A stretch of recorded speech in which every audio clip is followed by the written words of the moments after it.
D'abord, merci à la FEDA pour cette invitation. Donc, on est vraiment très très content de discuter un peu ici de la CPI. Euh, en quelques mots, que sont les concertations pratiques inclusives? L'idée, c'est vraiment de partager les informations entre les différents secteurs, côté francophone, néerlandophone, de valoriser les initiatives et les pratiques de terrain, mais qui abaissent, qui réduisent les seuils d'accès aux services, tant du côté social que du côté santé. Et alors aussi un autre objectif de la CPI, donc c'est identifier les blocages et tant que faire se peut, partager des pistes de solutions, je dirais plutôt opérationnelles, pour tenter d'y remédier. Peut-être dire aussi que la thématique précédente de la CPI, c'était la question socio-juridique, qu'on a travaillé avec toute une série d'associations, notamment Droit quotidien, Atelier de droits sociaux, Bruxelles et Recht door Bruxelles. Alors pour continuer aussi un peu la description des concertations pratiques inclusives, avec qui, et c'est important, donc l'idée c'est autour de la table de réunir des acteurs dits du bas seuil, donc qui sont impliqués dans plusieurs domaines, mais aussi d'avoir autour de la table les acteurs dits généralistes dans le domaine du social santé. Quand on dit généraliste, on peut penser à une kiné, une médecin généraliste, un travailleur social général. Donc ça, c'est un premier point en termes de composition. Comme je l'ai dit, c'est aussi favoriser la circulation d'idées, mais sur les idées, les pratiques qui sont à la fois du côté des acteurs du bas seuil et à la fois du côté des acteurs dits généralistes, qui participent aussi dans les 5 bassins d'aide et de soins, donc qui sont maintenant présents et effectifs depuis 2024. Et donc c'est pour ça que cette composition du groupe à la fois paritaire, avec des acteurs, avec des profils différents, des expertises différentes, c'est quelque chose d'assez important et on essaye d'y veiller. Alors très concrètement, maintenant, concernant la CPI, donc qui cette fois ne porte plus sur la question socio-juridique et la question du recours au droit. Ici, on est vraiment sur une autre thématique. Et donc, on a choisi de travailler sur le continuum, donc à la fois de l'alcool, de la drogue, des addictions au sens général. Et suite à différents échanges, avec à la fois les participants de la CPI, avec aussi Pharmacie Bruxelles, avec aussi une médecin de la SSMG, docteur Franceschini. Et alors aussi, en discutant avec la FEDA et Stéphane Leclerc, on s'est dit que ce serait intéressant de bien baliser ces échanges pour que ce soit le plus efficace. Et donc voilà les deux objectifs. Premier objectif, mais l'idée c'est de mieux outiller la première ligne en clarifiant ce qu'on appelle les besoins prioritaires. Donc, c'est par exemple repérer les projets pilotes. Donc, on sait qu'il y a toute une série d'actions, d'initiatives sur le territoire bruxellois. L'idée, c'est déjà de mettre le doigt dessus, d'en discuter et de pouvoir partager ça dans le cadre de la CPI. Aussi, en termes de besoins de formation, il y a toute une série d'acteurs qui sont présents dans le domaine, on va dire, de la formation au sens large, hein, vraiment au sens large. Et on voudrait ici continuer par rapport à ces questions d'addiction et ce lien entre les acteurs du bas seuil et alors les acteurs généralistes. On voudrait continuer à peut-être bien travailler cette question des besoins de formation, peut-être des nouveaux besoins, peut-être des questions de ciblage aussi par rapport à certains acteurs qui sont pas peut-être suffisamment touchés ou suffisamment conscientisés par rapport à ces programmes qui existent. Aussi orientation vers les acteurs. On se dit que parfois il y a peut-être certains acteurs du côté généraliste qui sont pas au courant ou pas assez au courant de ce qui est fait, de ce qui est en cours du côté du bas seuil ou des acteurs, on va dire plus experts aussi. Valoriser des normes inclusives, on est sur des pratiques inclusives, donc l'idée aussi c'est de pouvoir stabiliser des pratiques qui sont en cours ou des initiatives qui sont en train d'émerger, même si pour la réduction de risque, ça fait quand même déjà 40 ans que ça existe, hein, donc c'est pas tout à fait neuf. Mais l'idée c'est aussi de, pourquoi pas, dans la CPI, et si les participants le souhaitent, de réfléchir à ce qui peut stabiliser les pratiques. Et quand on parle de stabiliser des pratiques, c'est souvent une question de normes. Et pour terminer, pourquoi pas soutien à des rôles favorisant une première ligne plus inclusive. Donc, on sait que du côté de la première ligne, il y a parfois des besoins qui sont pas rencontrés, il y a parfois des professionnels qui sont déboussolés par rapport à des personnes qui ont une ou plusieurs addictions, qui ont différentes problématiques liées aux addictions, mais qui sont parfois beaucoup plus larges, hein. Ça ne se limite pas que aux addictions. Et peut-être que là, il y a aussi une réflexion à avoir avec tous les acteurs pour renforcer, on va dire, une première ligne sociale santé plus inclusive. Et le deuxième objectif, bah, vous le voyez, bah, c'est autour des questions d'addiction, euh, mais c'est d'avoir un espace de réflexion qui vraiment met en commun des pratiques pour qu'elles soient plus robustes, peut-être plus durables aussi, plus solides. Et cet espace, c'est ce qu'on espère. Pour l'instant, on a quand même déjà pas mal d'inscrits, donc c'est chouette, qui réunissent des acteurs donc à la fois spécialisés, donc vraiment qui ont une expérience et une expertise au long cours sur ces questions-là, en termes de réduction de risque, des acteurs du bas seuil et aussi des acteurs, des généralistes et des acteurs qui sont aussi en charge de la formation. On trouvait que c'était intéressant d'avoir cette diversité de publics-là, donc on va essayer d'atteindre ces deux objectifs. Et alors, pour les atteindre, et ici, ce qu'on se disait, bah tiens, bah, pas hésiter à faire circuler l'invitation, donc on en parlera juste après, mais donc c'est un cycle de trois séances. On s'est dit qu'en une séance, c'était un peu court. Trois, ça nous semblait suffisant. On verra la suite. Mais donc, pas hésiter ici à faire circuler l'invitation. Et puis en termes de réduction de risque, on sait bien que ce sont des réalités qui évoluent, des pratiques qui changent, des nouvelles difficultés, parfois des publics aussi qui ont des pratiques qui sont pas encore suffisamment, on va dire, identifiées par les acteurs généralistes. Donc là aussi, pourquoi pas, si vous avez identifié des besoins émergents, bah, vous pouvez, on va dire, les signaler avant la réunion ou pendant la réunion. Et puis au final, bah, la question qu'on se pose, c'est vraiment la question, je l'ai dit, pas simplement des pratiques inclusives, mais surtout de comment faire que ces pratiques, on va dire, les plus accueillantes, les plus inclusives, les moins stigmatisantes, soit de nature à être non pas de l'ordre du one shot ou d'une pratique liée à une personne, mais quelque chose qui puisse durer le plus possible.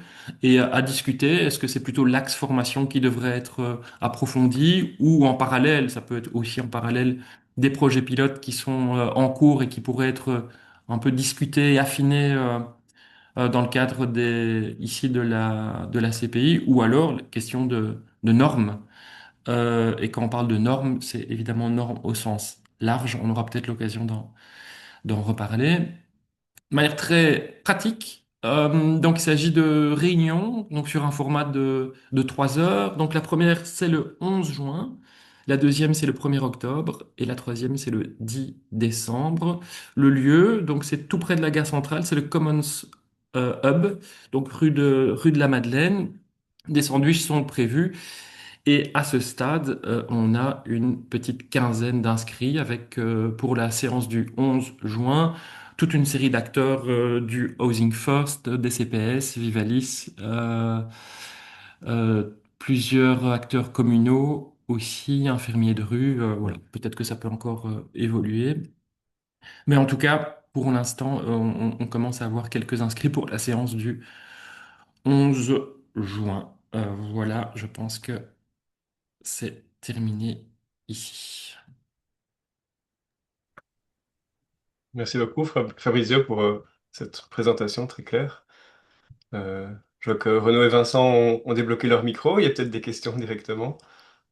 Renaud, ah, on t'entend pas. Oui,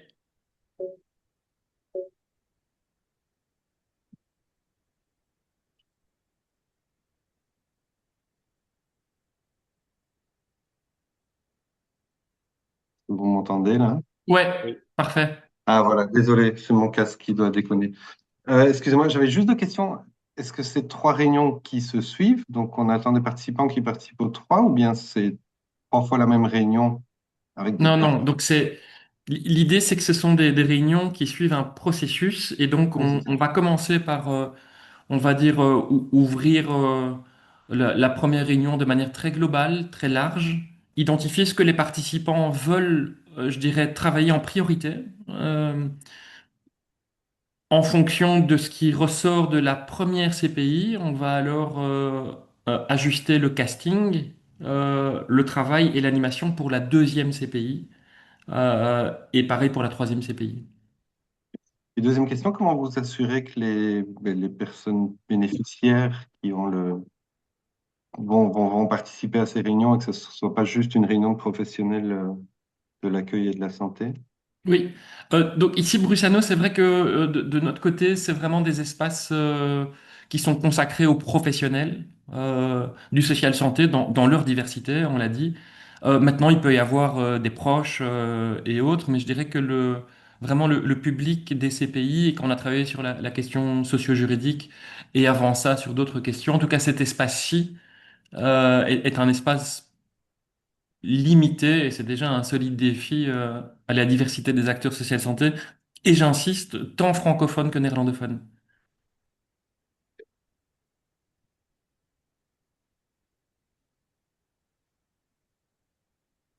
Je sais pas Vincent? que... Ouais, comment ça s'organise? Ok. Alexis, tu donnais les paroles.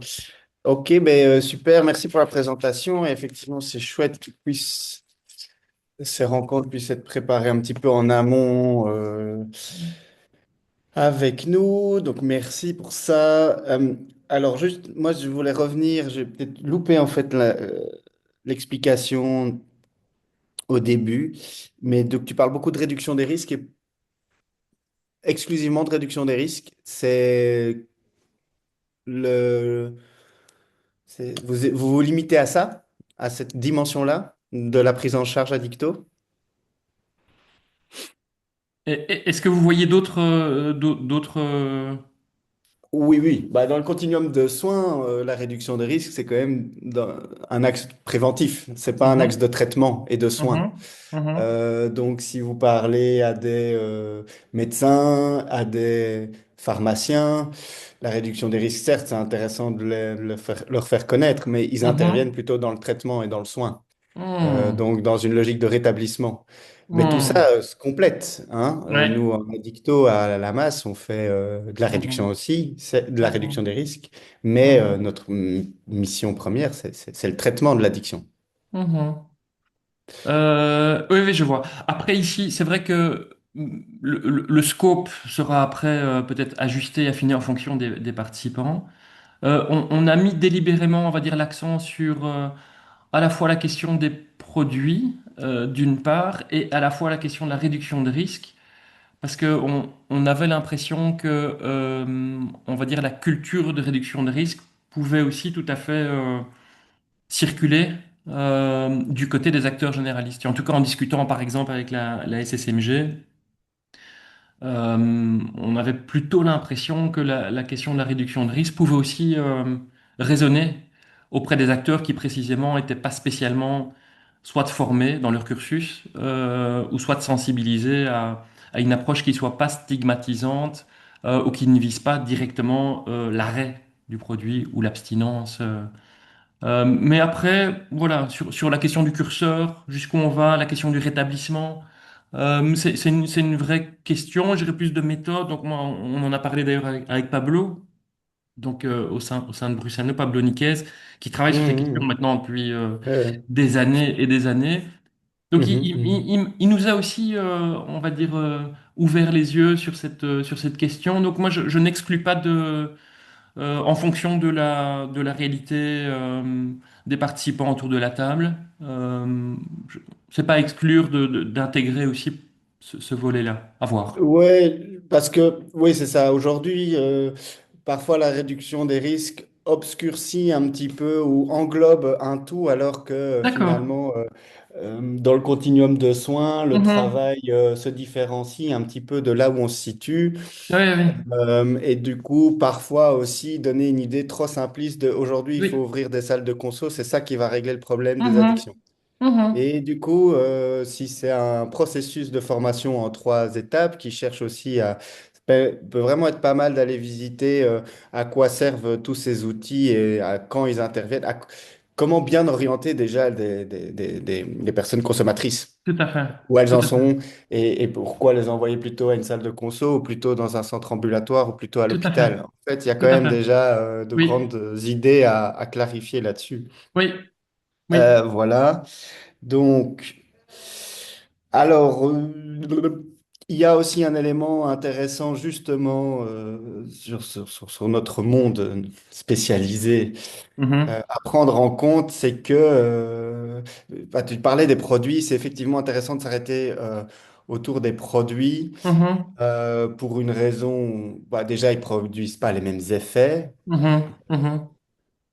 les fonctions restent les mêmes, hein, c'est des fonctions de Ouais. survie, c'est des Mhm. fonctions thérapeutiques. Mhm. On consomme finalement de l'héros ou du crack, Mhm. c'est toujours pour les mêmes, euh, pour les mêmes raisons, mais Mhm. ça produit pas les mêmes effets. Donc c'est vrai Mhm. qu'on a des comportements différents. On a maintenant des Mhm. gens qui sont bien stimulés, alors qu'avant ils piquaient du nez, il fallait plutôt les surveiller pour qu'ils fassent pas une overdose. Ça fait plus Mhm. trop partie du métier. On ne Mhm. doit plus surveiller des gens qui vont faire des overdoses. On Mhm. doit plutôt surveiller des gens qui commencent à déborder, avoir des comportements, bah oui, un peu trop exaltés, voire nerveux, voire agressifs. Mhm. Du coup, ça, c'est une Mhm. transformation du métier, mais qu'il faut comprendre parce que parfois ça fait peur et donc aujourd'hui on rejette finalement ces personnes-là alors que c'est le Ouais. problème de conso à Bruxelles, Ouais. c'est les Ouais. stimulants. Ouais. Euh, une autre chose qui est importante du coup dans le soin, dans le traitement de l'addiction, c'est que la substitution n'est plus la baguette magique de la prise en charge. Donc avant, nous ici à la masse, ça fait 25 ans que tous nos outils de travail sont au moins en partie pensés avec la substitution. Les temporalités de prise en charge, la manière de créer le lien, la manière d'initier des traitements, la manière de, bon bref, de faire un suivi. Mais maintenant, avec les stimulants, de nouveau, plus de substitution. Et on voit aussi des consommations de médicaments. Donc ça pose de grandes questions aux pharmacies, Mhm. aux Mhm. médecins, ben, à tous les niveaux, à tous les Mhm. même, travail mobile ou autre. C'est que on ne substitue plus, on ne gère plus les surconsos de la même manière. Et, et donc ça fait peur et c'est un peu envahissant. Enfin, ça manque de cadre, ça manque d'outils de travail. Et donc on a effectivement pour le moment la réaction de dire, OK, en fait, je ne sais pas prendre en charge, je ne suis pas formé. Donc Mhm. dans l'idée Tout de à la fait. formation, effectivement, il y a Mhm. quelque chose à aller creuser sur Mhm.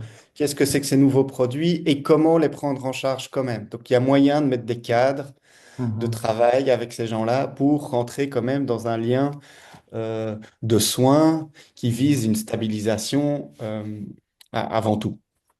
Ouais. Donc, par exemple, donc le Rivotril, Lyrica, grande question, quoi. À Bruxelles, avec les pharmacies, nous, ça, effectivement, cette CPI, on pourrait souhaiter y voir des Mhm. pharmaciens et que ça puisse Mhm. passer des éléments de formation sur ces produits et te dire qu'on a absolument besoin d'eux et qu'on est absolument prêt à discuter avec eux, qu'ils peuvent nous appeler, qu'on peut, voilà, co-construire les Mhm. prises en charge, en fait. C'est Mhm. très important aujourd'hui, en fait, on ne sait plus travailler tout seul dans notre ambulatoire. Enfin, on n'a jamais pu, mais on a encore plus besoin qu'avant de travailler en réseau sur la prise en charge concrète. Voilà, je pense à ça. Et puis sinon, bon, ça, c'est les CPI. Bon, je vois je suis depuis longtemps le processus. J'y suis plus moi-même dedans, mais les collègues y viennent toujours. Et donc, je sais un peu ce qui est déjà infusé depuis longtemps, mais moi, si j'ai deux choses, parce que tu disais des méthodes pas, qui font pas du cas par cas, mais qui seraient vraiment des trucs à importer dans nos prises en charge pour baisser les seuils, c'est revenir encore et encore sur le fait que fonctionner, avoir la possibilité d'une permanence dans les lieux de soins, dans les services sociaux, plutôt que du rendez-vous, c'est essentiel Mhm. pour faire du bas seuil. Alors, il faut pas faire une permanence toute la journée, mais si on arrive à Mhm. créer des créneaux Mhm. dans les agendas, de rendre disponibles des gens pour accueillir tout de suite et gérer Mhm. l'urgence, pas travailler Mhm. dans l'urgence, mais avec l'urgence, très important. Mhm. Et l'autre chose, c'est de l'intégration des nouveaux métiers. Donc, c'est euh, travailler avec des interprètes, travailler avec des médiateurs interculturels, travailler avec des pères aidants. Hyper important aujourd'hui dans cette logique que vous essayez de tenir, là, de baisser des Mhm, seuils, mhm, de modifier un peu les méthodes. C'est... Alors, interprète, médiateur interculturel, ça baisse l'accessibilité parce qu'on se comprend tout de suite et on arrive à créer du lien et voilà. Euh, Père aidance, ça baisse le seuil et puis c'est aussi quand même un bel outil de rétablissement. Ça, après, donc, à voir jusqu'où vous allez dans les notions. Et mhm, effectivement, Pablo les mhm, connaît bien, mais mhm, euh, aujourd'hui, dans notre travail, c'est vraiment précieux. Il faut en mhm, parler. Voilà. mhm. Voilà ce que je... Merci pour ces inputs constructifs. Si je peux juste compléter, d'abord merci beaucoup, à la fois pour les idées, les suggestions, et puis ça affine déjà la CPI, on est déjà sur le contenu. Pas hésiter, si vous identifiez des acteurs, des personnes côté généraliste qui sont potentiellement intéressés et qui pourraient, on va dire, devenir voilà des alliés entre guillemets. Pas hésiter à envoyer les coordonnées, à m'envoyer et à Margot les coordonnées et on les sollicite, on les invite. Et s'ils sont pas là, c'est pas grave, mais au moins l'information circule et j'ai entendu les pharmaciens, j'ai entendu des pères aidants, médiation interculturelle, la question des permanences aussi. Donc voilà, il y a la question des produits qui, si j'entends bien Vincent, est quand même considéré comme intéressant. Et puis après, c'est ça, comme ça Mhm. bouge et comme c'est très mobile, on a besoin d'avoir, on va dire, nous, des updates de la part des acteurs de terrain et de la part des usagers et des usagères, quoi, hein, parce que finalement, c'est elles qui, et c'est eux qui nous enseignent, en fait, comment ça se Mhm. passe et qu'est-ce qui se passe. Et donc ici, on a déjà un premier indicateur. Donc moi, je vais en parler à ma collègue, mais merci en tout cas. Ouais. Ouais, de rien. Mais juste revenir vite fait sur effectivement, c'est un monde qui bouge fort Ouais. et donc il nous challenge tout le temps. Ouais. Mais il y a une réalité sociologique quand même qui est intéressante qu'on a entendue une fois en invitant Alain Morel, qui est un psychiatre français qui est addicto, qui a pas mal travaillé, qui a pas mal écrit. Mais en fait, il faut aussi revenir, parce qu'on parlait des produits Mhm. sur une réalité de marché, hein. Donc, Mhm. les marchés de la drogue, en fait, on travaille dans un monde concurrentiel. Enfin bref, et donc, effectivement, comme dans toute logique de marché, dans les Mhm. vêtements, les ordinateurs, dans les smartphones, tout change très très vite. Les Mhm. produits, pareil en fait. Aujourd'hui, Mhm. les Mhm. temporalités du marché de la drogue vont hyper vite. Mhm. Et donc, il y a des effets de mode, il y a des produits qui fonctionnent mieux. Enfin bon, bref, c'est de la vente, quoi. Et Ouais. donc oui, il faut se rendre compte de ça aussi, que c'est le monde néolibéral capitaliste qui crée cette dynamique à laquelle on essaie de faire face et dont on prend soin. Mais donc oui, transformation de société très rapide. Mhm. Enfin, de marché très rapide de produits. Voilà, je me tais. Bien, merci. Euh, on va sans doute en rester là, hein. C'est un peu le format des midis, un échange rapide, des questions-réponses en 30 minutes. On ne manquera pas de transférer les informations autour de nous, à nos membres dans les réseaux et inviter tout un chacun à prendre contact avec Brustano pour vous rejoindre aux prochaines concertations et éventuellement vous donner d'autres infos, Mhm. demandes, suggestions d'ici là. Voilà, un grand merci à tous. Merci Merci beaucoup. beaucoup. Merci, bon après-midi.